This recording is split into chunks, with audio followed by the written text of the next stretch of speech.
porque você vai ter que buscá-lo.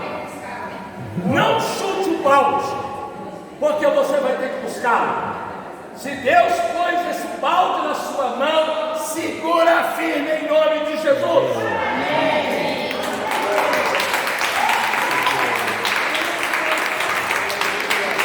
Esse balde não é um Deus.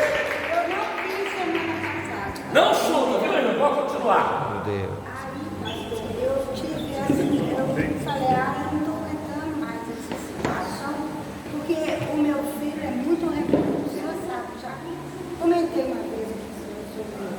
Ele nasceu na igreja, foi consagrado na igreja, tocava teclado na igreja, metodista, era o filho do pastor da Guimarães, né? Maurício Guimarães. Aí, quer dizer, foi criado de uma hora para outra na adolescência, depois de 2 anos, ele ficou rebelde demais. E ele, como homem, como menino, né, rapaz, já está ficando rapazinho, eu não consegui ter ter estrutura para mim, porque ele já estava querendo até avançar em mim, assim. Ele impunha, eu que mando, eu faço. Aí eu ficava naquele desespero danado, porque eu não tinha estrutura também para isso. Aí o que aconteceu? O avô dele, ele foi para morar com o avô dele um tempo, nessa época de adolescência e rebeldia. Porque para se identificar como um homem, né? Porque eu não tinha marido. Nessa época eu não tinha, hoje eu tenho família, porque meu companheiro não é casado comigo, mas vive comigo já há 16 anos. Né, pastor? Inclusive, essa é outra situação que eu tenho E resolver. Bem, mediante isso tudo, o menino ficou rebelde, achou que eu abandonei. Ele sentiu rejeição, assim, no sentido que eu tivesse abandonado, sabe? E ele ficou agressivo demais comigo. Passou um tempo, ele fez a faculdade, formou e tudo. E eu continuei sozinha. Aí eu já tinha o Valmir. Aí a minha filha falou, mãe, o Guilherme está querendo. E ele foi viver a vida dele aqui. Ele trabalhou, fez faculdade, ele construiu a vida dele nesse meio tempo. Graças a Deus nunca fumou, nunca bebeu, quer dizer, não tem medo. Sim, resume aí, irmã. Aí agora ele está aqui na minha casa. A casa é minha, assim, no sentido. Eu que moro, a casa é minha. Deixei ele morar na minha casa, porque ele mora na casa da frente, e eu fico num apartamento no fundo, comigo e com o Valmir. E o apartamento é mais tranquilo e tudo mais, ó, pastor? Só que é uma perseguição, pastor. O diabo levanta todo dia, tem uma coisa, mentira, pastor? Todo dia tem um problema. Então, E eu queria chutar o balde, porque eu tenho condições de sair e chutar tudo. o diabo vai gostar se você chutar o balde. Mas eu não estou aguentando. Você vai. Pode fechar assim a porta do apartamento e ir embora. Eu vou dar um conselho para Eu já você. estou comigo a cabeça. Em vez de chutar o balde, dobra o joelho, ora e jejua. Tá? Eu sei. Segundo, quem entrega para Deus não desespera, deixa Deus resolver. Deus é Deus do milagre. Pode durar, construir a arca 120 anos. Foi a arca para salvar o povo, mas Deus estava no controle. Amém, irmãos? Pode durar 40 anos para libertar, mas Deus está no controle. Pode durar 13 anos para chegar no trono. Quero dizer uma coisa para você: o mal não vai prevalecer sobre o bem, nem o pecado, meus irmãos, nem as trevas sobre a luz. Ou nós cremos no Evangelho, ou nós cremos no Evangelho, tá? Aí a gente tem que ter, como pai, como mãe, existe isso mesmo, dar amor, dar afeto, humilhar, caminhar 3 milhas, 10 milhas, Aí dizer como Paulo o seguinte: eu aprendi a viver contente em luta, em tribulação, em sofrimento, em prisão, em cadeia, em algemas, mas eu sei em quem tenho crido, sei que Ele é poderoso, guardará o meu depósito até o dia final. Número 2, vamos ler? Repita. Gente, o mundo tem muita coisa boa, muita coisa bonita, mas eu tenho que ter muito discernimento e separar. Vamos ver os valores do mundo. Nós já lemos o texto bíblico. Os valores do mundo são desejo da carne, a cobiça dos olhos, o orgulho da vida, sexo e tá? Quais são os valores do mundo? Olha, satisfaz os desejos da carne. O diabo fala assim: ó, você pode satisfazer todos os seus desejos, eu vou até te ajudar, só que eu não te dá um aviso. Você não leu o que está escrito lá embaixo: você vai morar comigo no inferno. Misericórdia. Tá? Satisfazer, mano. Você não lê aquelas letras pequenas que ele deixa lá para enganar. Mas eu te dou tudo isso.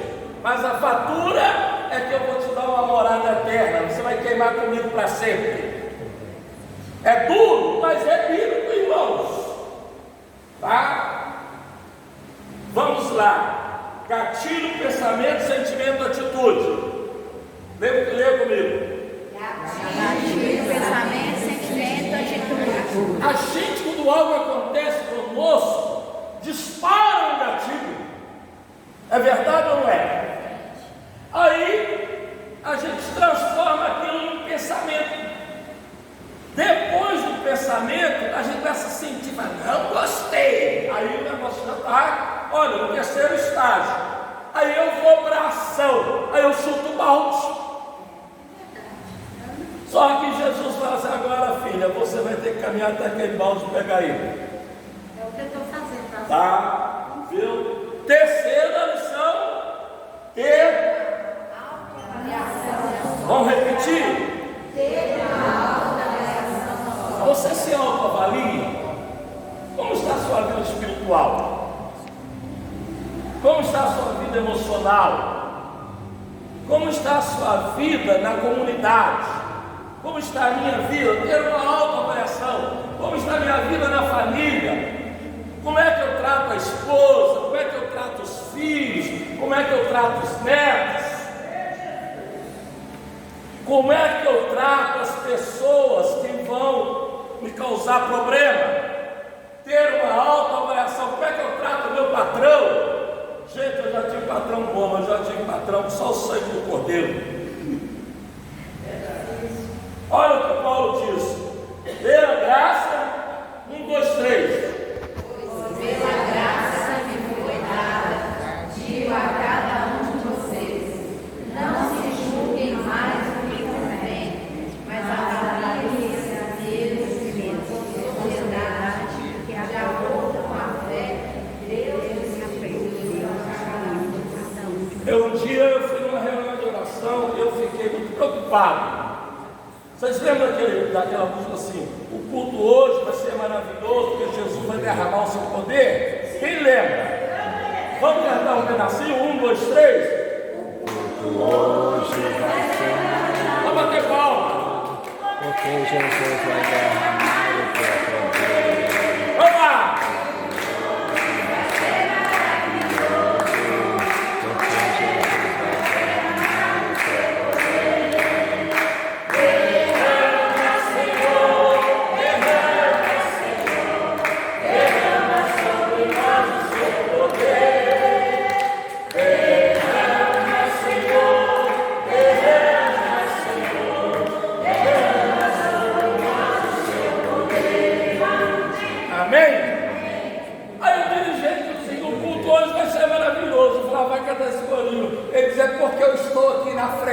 Misericórdia, misericórdia. Gente, eu vi o fim, como aquele homem terminou a vida. Uma outra vez eu estava pregando a Central de Vitória. Quem aqui conhece a Central de Vitória? Tá? Uma igreja muito bonita, né? Eu tive o privilégio de ser pastor lá.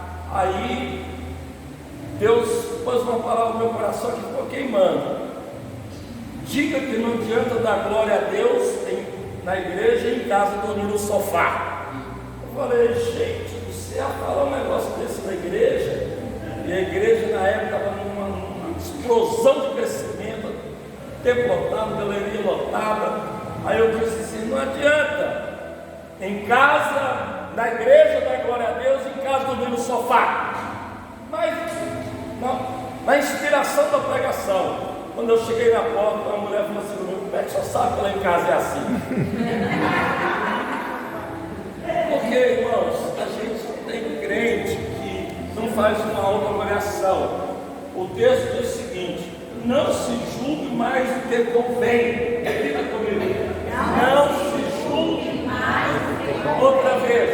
Não se julgue mais do que convém. Gálatas 2:20 diz assim, logo já não sou eu quem vive, Cristo vive em mim. Aquilo que eu vivia na carne, eu vivo agora, pela fé no Filho de Deus que me amou e se entregou por mim.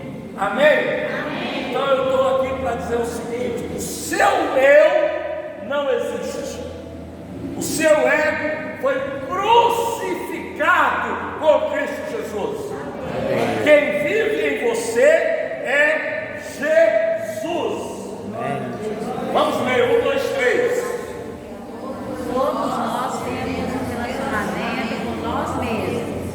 A maneira como nos vemos cria uma lente por meio da qual veremos. Não, diga o seguinte, eu vejo o mundo com a lente que eu me vejo. Eu vejo o mundo a partir da lente que eu me vejo. Se eu tenho o Espírito de Deus, eu vou ver as coisas com a lente de Deus. Tá? Vamos ler. Sem antes Conhecer a si mesmo torna-se impossível. Fátima, repita para mim. Tá não? Tá? Calma, quem está aqui? Lê Docas. Sem antes conhecer a si mesmo, torna-se impossível compreender. Se eu não me conhecer, eu não conheço os outros. Sem antes conhecer a si mesmo. Então precisamos nos ver da mesma forma que Deus nos vê. Vamos repetir. Precisamos nos ver da mesma forma que Deus nos vê. Eu preciso ver a vida com os olhos de Deus. Eu preciso ver a minha casa com os olhos de Deus. Eu preciso ver a minha igreja com os olhos de Deus. Eu preciso ver o ministério com os olhos de Deus. O seu jeito Deus já sabe, o meu Ele já sabe. Vamos lá. O privilégio de servir a Deus. 4.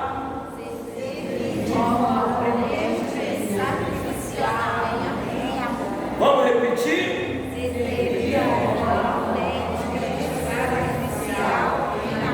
Diga comigo, privilégio de servir a Deus. Ser crente não é uma obrigação. Trabalhar na igreja não é uma obrigação. Ser pastor não é uma obrigação.